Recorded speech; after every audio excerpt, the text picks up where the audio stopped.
Salut à tous, c'est Kazin, j'espère que vous allez bien. J'avais envie pour aujourd'hui de vous parler d'une série qui m'a vraiment marqué. Donc vous l'avez deviné évidemment, déjà sur la vignette, le titre de la vidéo, mais aussi la présentation. C'est tout simplement la série Destinée Occulte. C'est vrai qu'elle m'a vraiment marqué en tant que collectionneur, ouvreur de boosters Pokémon. Alors on va fixer un petit peu le contexte. Série sortie plutôt vers la fin 2019, donc épée et bouclier Destinée Occulte, la série 11.5, l'avant-dernière série de épée et bouclier, juste avant Éclipse cosmique, voilà tout simplement. C'est plus de 150 cartes, plus de 75 Pokémon chromatiques. On a à la fois de la petite shiny avec des Pokémon cultes, faut le dire, hein, des Pokémon très cotés, très populaires. On retrouvait du Salamèche, du Reptincelle, du Evoli en petite shiny, mais aussi des grandes shiny. Alors là, c'est le festival. On a du Dracofeu, du Filali, énormément d'évolutions d'Evoli. On a du Mewtwo, du Gardevoir. Autant dire une série vraiment magnifique. C'était un petit peu différent des séries précédentes. On a eu un petit peu le même process avec les 20 ans de Pokémon, où c'est vrai qu'on avait un taux un petit peu élevé d'ultra rares, mais là ils ont fait encore un petit peu plus fort avec cette quantité astronomique de petites shiny et de grandes shiny qui remplaçaient ou qui pouvaient remplacer la carte reverse. Alors on a eu une autre version de Destinée Occulte, à savoir Destinée Radieuse, qui est exactement sur le même process, mais cette fois-ci pour épée et bouclier. Et je trouve que voilà, les Pokémon utilisés dans cette série là sont un petit peu moins nostalgiques que ceux de Destinée Occulte. Donc ça, c'est pour le contexte. Pour moi, c'est une des plus belles séries qu'ils ont produites, hein, tout simplement.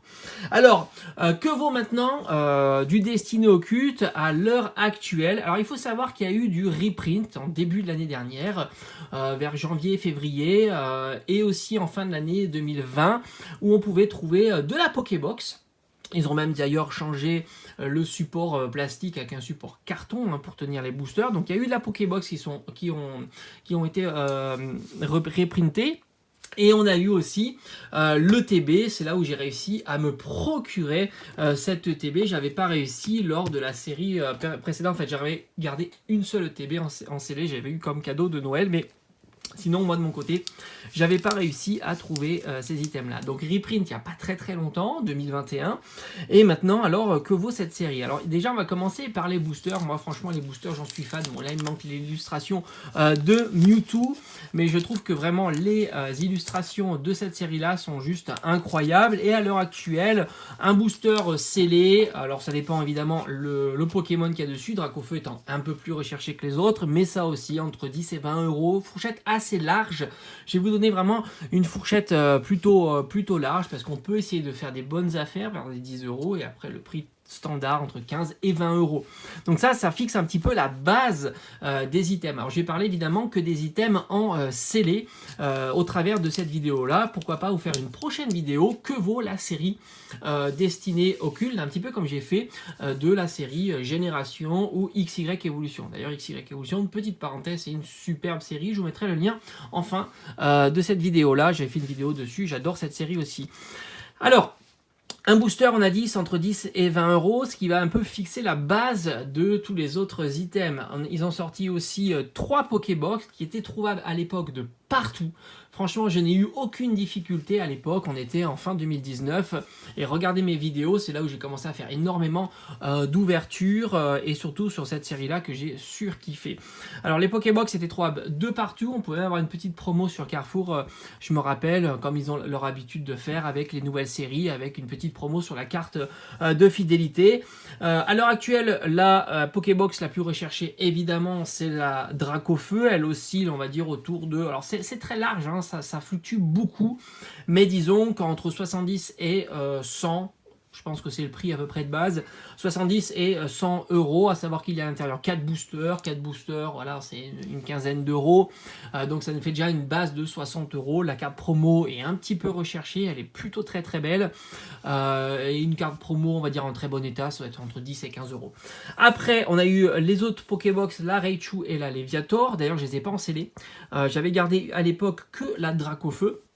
Voilà, là elles sont un petit peu moins recherchées et on est plutôt au niveau du prix des boosters à l'intérieur individuel. La carte promo est pas trop recherchée non plus, donc on est entre 60 et 70, 80 euros pour les deux autres Pokébox. Il n'y a pas de différence entre Raichu et Léviator.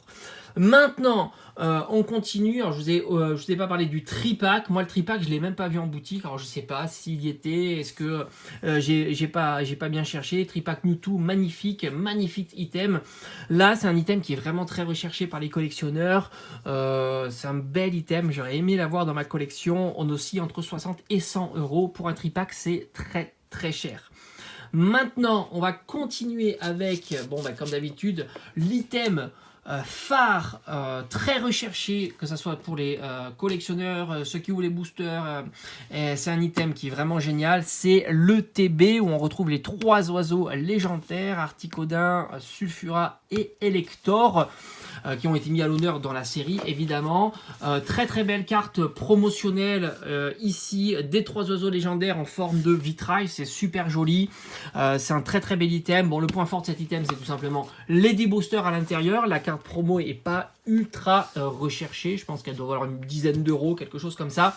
Donc le TB, forcément 10 boosters, 15 euros l'unité, on est à 150 euros. Alors on peut peut-être les trouver un petit peu moins cher, mais c'est un petit peu là-bas, 150 euros, 130, 150 euros, c'est à peu près le prix de l'ETB. Ça reste raisonnable parce que avant le reprint de 2021, il me semble que c'était plutôt dans les 250 euros. Donc c'est vrai que l'ETB n'a pas flambé par rapport au tarif des prix individuels des boosters. Enfin, on va dire le Graal de la série, c'est un item qui était relativement compliqué à trouver. Ça a été le coffret Rayquaza. Moi j'appelle coffret Rayquaza, en fait c'est le coffret collection premium, pouvoir premium. Coffret Rayquaza parce que tout simplement on a Rayquaza shiny en carte jumbo, en carte promo. Il n'était pas présent dans la série et franchement ça a été une très bonne idée parce qu'il manquait dans la série. Ça fait quand même partie des Pokémon un peu cultes qu'on aurait aimé avoir dans la série. D'ailleurs je fais une parenthèse, j'aurais bien aimé aussi avoir un Dudracolos dans cette série là. Et ils nous ont mis aussi évidemment épée et bouclier Soleil et Lune, c'est Solgaleo et Lunala. Ils nous les ont mis au travers de ces 2 cartes promo. Le point fort du coffret, c'est évidemment les cartes promo qui sont incroyables, mais aussi les 7 boosters, ça reste quand même beaucoup. Voilà, 7 boosters, c'est plutôt cool. Mais ça c'est vraiment le Graal, hein. C'est vraiment le coffret le plus compliqué à avoir. Il faut des pourcents de 300 et 400 euros, c'est très très cher. Il faut savoir qu'à l'époque il était sorti exclusivement chez Auchan et il était distribué, si je dis pas de bêtises, à 55 euros. De mémoire, c'est ça, il faudra que je refouille un petit peu dans mes commandes. Moi j'ai réussi, alors j'ai pas réussi à l'avoir dès le début, hein, il est parti très très vite. Et puis j'ai réussi à l'avoir en une semaine ou 2 semaines après. Il est revenu en vente. Il y avait même d'ailleurs une petite promotion sur la carte fidélité. Ils ont l'habitude aussi de faire ça et ça c'était plutôt cool, surtout pour un coffret de cette qualité-là. Un petit peu comme les coffrets Rosemary pour la voix du maître qui était une exclusivité de chez Auchan. Donc là c'est vraiment le Graal. Ce coffret là c'est la pièce la plus difficile et il y a eu un gros boom par rapport à son prix de sortie et sa cotation actuelle. Il n'y a pas eu de reprint de ce coffret là, tout comme le duo pack, le tripack. Comme les tripacks, il n'y a pas eu de reprint non plus. Ça reste voilà le seul item, ça reste l'item le plus cher de la série destinée aux cultes. Voilà, j'ai fait le tour un petit peu de cette série. Moi franchement je l'adore. Je me demande si elle n'est pas dans le top 1, hein. Top 1, numéro 1 des séries, on va dire, à partir de XY. Franchement, j'ai surkiffé. C'est très satisfaisant d'ouvrir des boosters parce qu'il y a un taux qui est très élevé et ça, c'est plutôt chouette. On est sur une série .5, donc avec des superbes cartes qui sont mises à l'intérieur. Et franchement, il y en a pour tous les goûts.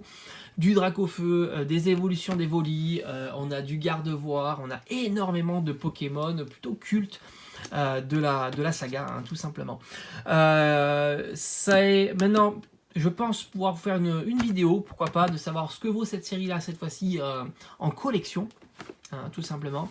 Ce qu'il y a à l'intérieur, on va dire entre guillemets la cotation de la série complète. Alors je vais pas parler du Master Set parce qu'il faudrait intégrer toutes les holographiques, donc c'est plutôt assez compliqué à estimer, mais pourquoi pas déjà de la série standard jusqu'à voilà, toutes les secrètes, et on sait qu'il y en a vraiment énormément. Voilà, mettez-moi un petit peu en commentaire si vous avez aimé cette série-là. Quand elle est sortie en 2019, moi j'ai énormément de souvenirs, et puis j'avais suivi énormément les ouvertures de David Lafarge, c'était juste génial, à la recherche du Dracofeu qui a mis du temps à arriver. Moi j'ai surkiffé vraiment cette série-là. J'ai eu la chance d'avoir une gold en ouverture, j'étais très très content. J'ai eu quand même quelques bonnes cartes, et j'ai dû ouvrir sur la chaîne pas loin de 200 boosters. Malheureusement j'ai pas eu le Dracofeu, mais bon, j'ai eu quand même de très très belles cartes comme le Mewtwo. Voilà, je vous dis à très très vite, donc prochain épisode sur cette série-là, pourquoi pas, que vaut cette série-là, comme j'ai fait pour Génération et XY Évolution. Voilà, je vous dis à bientôt, portez-vous bien, ciao ciao.